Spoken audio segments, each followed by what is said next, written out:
Like most other bad Western towns, the center of sin and evil and trouble, big trouble, was the saloon.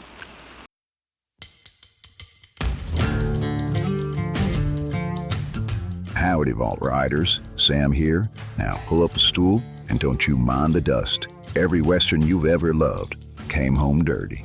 Trail dust, gun smoke, and 3 hard days in the saddle. That's the honest dirt. The kind the good Lord puts on a cowboy. But out behind the drive-in, you know, past the snack bar and the speaker poles, there was a whole nother kind of dirty, and that one never came from the sand. I'm talking about the Nudie Westerns, the horse opera that plumb forgot its shirt. Come the late 50s, the burlesque circuit packed up its feathers and moseyed on to film. And some enterprising fellows figured you could sell a sagebrush picture to the raincoat crowd, long as the cactuses weren't the only things standing tall. I ranked these 5 the only way I know how, by which ones I'd actually put back on. And number 1, I think it's gonna surprise you. So saddle up.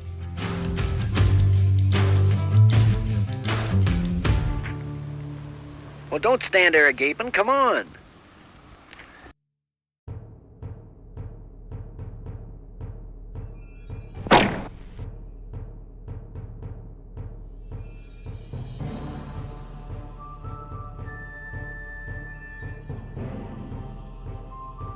At number 5, we're going to start riding with the trail starts. Revenge of the Virgins from 1959. Here's the picture. Somewhere up in the hills sits a tribe of women guarding a mountain of gold, and they're guarding it with what I'll politely call their natural inheritance. The good Lord's wardrobe and not a stitch more. Yeah, I don't like the looks of this. Along comes a posse of prospectors with dollar signs in their eyes and some dust in their britches. And one by one, these gold-hungry gents get sent on to their reward. Now, here's the part that's gonna knock your boots off. The screenplay, it's actually credited to no other than Edward Wood Jr. You know, Ed Wood, the patron saint of pictures held together with spit and some stubbornness. And brother, does it ever show. This thing runs like barreling an hour, and the whole production working with a budget you could lose in a coat pocket and never miss. But I'll tell you what, somebody had to go first. Before there's a trail, there's one fool willing to walk into the bush and find out where it goes. Revenge of the Virgins, it's all hat and no cattle. But partner, it wore the hat first, and that earns it a tip of the Stetson. Are you planning on getting out tonight? I'm planning on getting out as quick as I can. How quick is that? As quick as I can round up all the sacks of gold, Mr. Potter.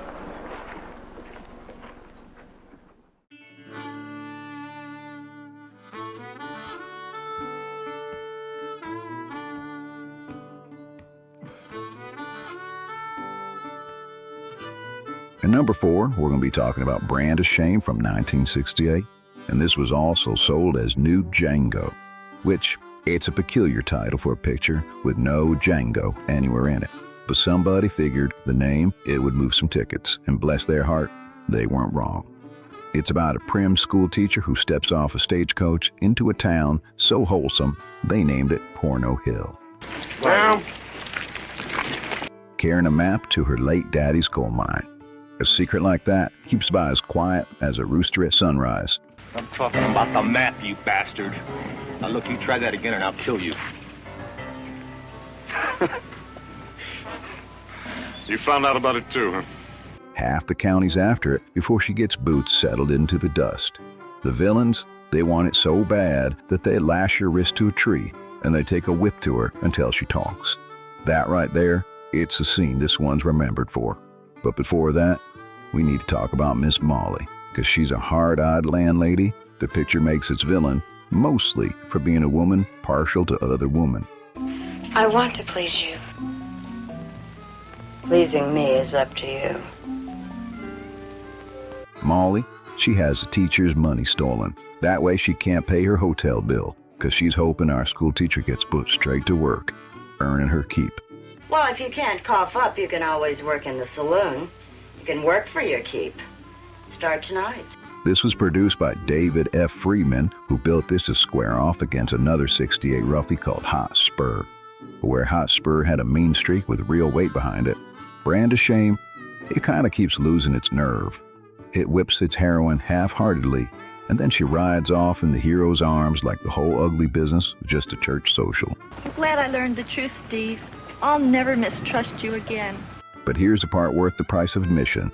A Swiss distributor bought the German rights unseen, opened the can, and found he paid good money for a sack of rocks. And instead of eating the loss, he had the whole thing redubbed into a flat-out comedy that mocks near every frame. He turned a bad movie into a funny one on purpose. You should probably track down the German nude, Django. That's the one that's still worth saddling up for. Wasn't it obvious to you what Molly is?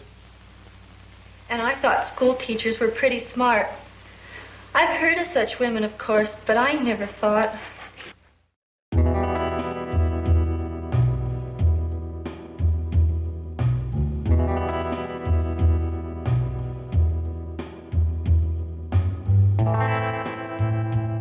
We're moving on to number 3 with Linda and Abilene from 1969. And this is the one where the nudie Western, it tried to grow itself into like a real story and reach for a subject hot enough to fry an egg on. Their brother and sister, orphaned, dirt poor, alone on a ranch so far from town, the tumbleweeds, they get a bit lonesome. Remember, you got me. You always got me, Abilene. And let's just say isolation, it does some funny things to folks, and this picture saddles right up to that subject that'd make your grandmother sit down her sweet tea and just quietly leave the room. I mean, I'm not gonna paint you the picture here. I'm just gonna say the wagon wheels come off from this one. The director, Robert Lee Frost, like no relation to the poet, by the way, he actually built something here. Of course, for too long, I'll be the one who's lonely. Some old boy come along here and snatch you right up and take you away from here. There's some loneliness in it. It is a nudie Western with an honest-to-goodness, aching heart, which is not a thing I'd expected to say today. But here's a trivia that's going to raise your hair on the back of your neck. This was shot at the old Spahn Movie Ranch. And in 1969, the Manson family was actually squatting that very ground. So this little picture here was rolling a camera, and history's worst house guests were just over the rise. Now, none of that's on the screen, but you'll feel the cold if you know it. It might be some decent campfire company with a chill in the air that's got nothing to do with the weather. If anything that happened at my place last night caused you any hurt, well, gee, honey, I sure am sorry. Gee, I sure am sorry.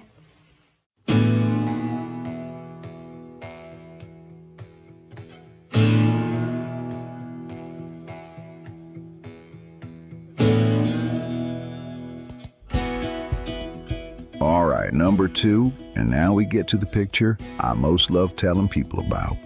Tonight for Sure from 1962, and the director, just some film school kid named Francis Ford Coppola. Yeah, that's right.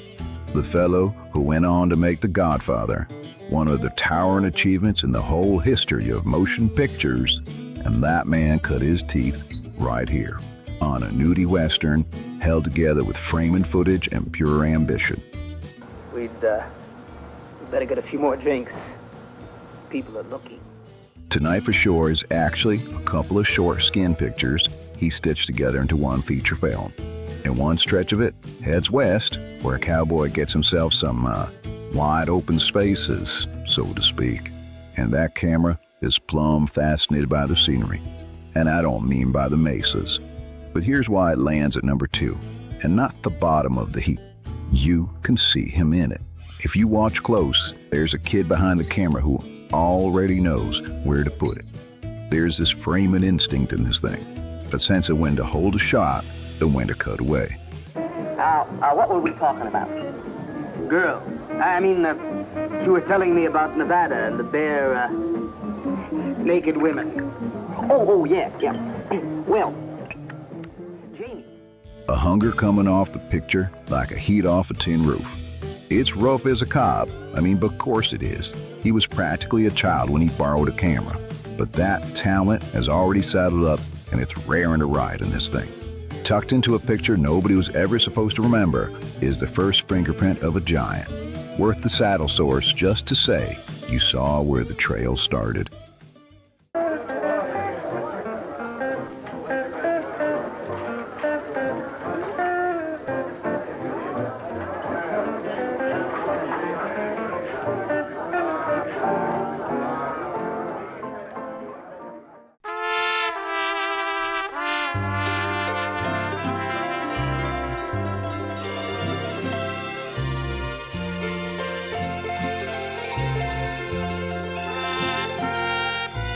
And here we are at number 1, the top of the heap, the buckle of the bell. It's Wild Gals of the Naked West from 1962, directed by the one and the only Russ Meyer. Now, don't go looking for a plot in this thing, 'cause there ain't one. And Meyer, he didn't even want one. What you get is a frontier town, a string of sight gags,